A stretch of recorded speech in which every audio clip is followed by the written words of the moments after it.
আসসালামু আলাইকুম। তো আশা করি আল্লাহ তাআলা অশেষ রহমতে সকলে ভালো আছেন। তো ইদানিং বাংলাদেশে অনেক আত্মহত্যা বা টেনশন জাতীয় জিনিস, স্ট্রেস খুবই বেড়ে যাচ্ছে। এটার মূল কারণটা কি? আমরা জানি যে স্বাস্থ্যটা কি নট অনলি ফিজিক্যালি, আমাদের অবশ্যই মেন্টালি ভাবে এবং সামাজিকতা মেইনটেইন করে কিন্তু সুস্থতা অবলম্বন করতে হবে। তাহলেই কিন্তু আমরা ফুল্লি ভাবে স্যাটিসফাই হব আমার লাইফ নিয়ে। এবং বুঝতে হবে যে সকলের জীবনের উদ্দেশ্য লক্ষ্য এক না। অন্যকে দেখে, অন্যর কিছু দেখে আপনি মন খারাপের কিছু নাই। আপনার নিজস্ব কিছু উদ্দেশ্য বা লক্ষ্য থাকতে হবে। আপনার কোন পর্যায়ে যেতে যাচ্ছেন বা কী পরিমাণ টাকা ইনকাম করতে যাচ্ছেন বা কোন পজিশনে যেতে যাচ্ছেন, এবং যার জন্য তারা আপনি বাস্তবায়ন করতেছেন নাকি, আপনার যে সেই কাজ সম্পর্কে সম্পূর্ণ ধারণা আছে নাকি, এটা আমাদের আগে জানতে হবে। ঠিক আছে? তো টেনশন অনেক কারণে হয়। টেনশন দূর করার অনেক কারণ। টেনশন হয় কারণ সামাজিকতার কারণে হয়, ফ্যামিলির কারণে হয়, নিজের ফিজিক্যালি যদি কোনো কন্ডিশন খারাপ হয় তখন আপনার টেনশন হয়। আর্থিকভাবে তো অবশ্যই সকলে রিজিক নিয়ে চিন্তা করে।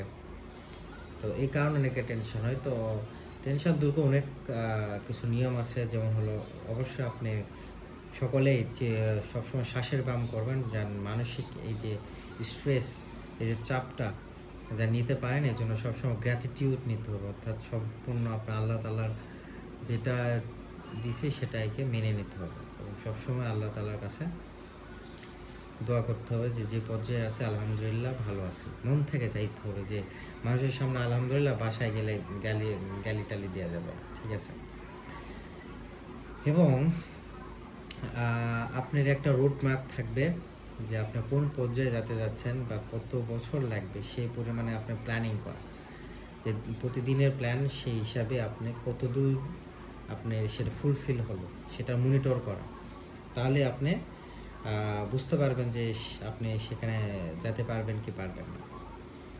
তো টেনশন অনেক কারণে বললাম। তো ফার্স্ট অফ অল, যে কোনো মানুষ একটা নোট খাতা নেবে, সেখানে যত ধরনের আপনার চিন্তা আসে মাথায়, খারাপ চিন্তা হোক ভালো চিন্তা হোক, লিখবেন। যে সমস্যা জন্য আপনার টেনশন হয় সেই সমস্যা লিখবেন।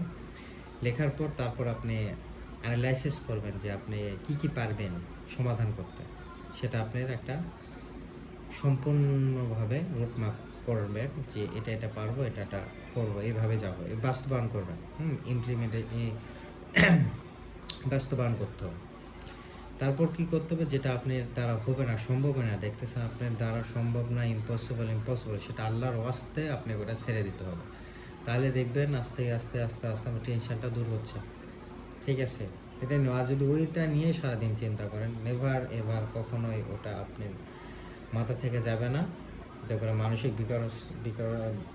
মানসিকভাবে ক্ষতিগ্রস্ত হবেন এবং দিনকে দিন আপনি স্ট্রেসে থাকবেন। এই স্ট্রেস আপনার শরীরে কর্টিসল হরমোনটা রিলিজ হবে। এটা ঘুমের ব্যাঘাত করবে, হরমোন ইমব্যালেন্স করবে, প্রেশার, ডায়াবেটিস, অ্যাজমা এবং প্লাস আপনার ক্যান্সার পর্যন্ত হইতে পারে স্ট্রেসের জন্য। তো অবশ্যই আবারও বলবো, আপনি যে কারণে একটা টেনশন করতেছেন সেটা আগে লিখবেন। লিখে আগে জানবেন যে আসলেই কি এটা আমি পারবো কি পারবো না সমাধান করতে। যদি সমাধান করতে পারেন সেটাই বাস্তবায়ন করতে হবে, কাজে লাগাইতে, প্ল্যানিং করে। আর যদি যেটা আপনার হাতে নাই, সেটা আল্লাহর ওয়াস্তে সারা জীবনের জন্য সেটা ছেড়ে দিতে হবে। তাহলে আপনারা টেনশন মুক্ত থাকবেন, টেনশন ফ্রি লাইফ পাবেন। তো কিছু কিছু জীবনে স্ট্রেস থাকাটা ভালো, কারণ স্ট্রেস থাকলে আপনি অনেক কিছু কাজ করতে পারবেন, আপনার ভিতরে কাজের চাপ আসবে। এতে করে আপনি অনেক কিছু অ্যাচিভ করতে পারবেন। অ্যাচিভের জন্য কিন্তু আপনি স্ট্রেসটা লাগে।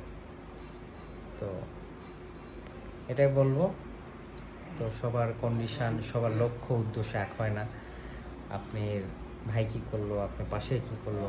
তো ফার্স্ট অফ অল আপনার জীবনের লক্ষ্য উদ্দেশ্য ঠিক করতে হবে যে আমি এখানে যাইতে চাই।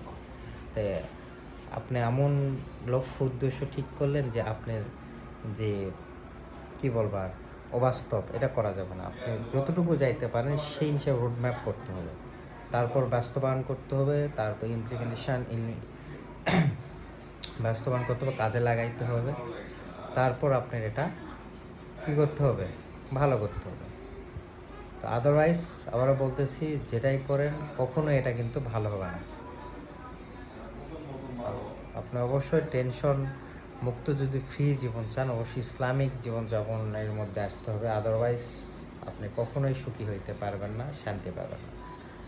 আপনি যদি ফুললিভাবে ইসলামী জীবন ব্যবস্থায় চলে আসেন, ইনশাআল্লাহ দেখবেন আপনার মনের ভিতরে প্রশান্তি, শান্তি সব কিছু আসবে। ইসলাম পারিবারিকভাবে, অর্থনৈতিকভাবে, সামাজিকভাবে আপনি খুবই প্রফুল্ল থাকবেন।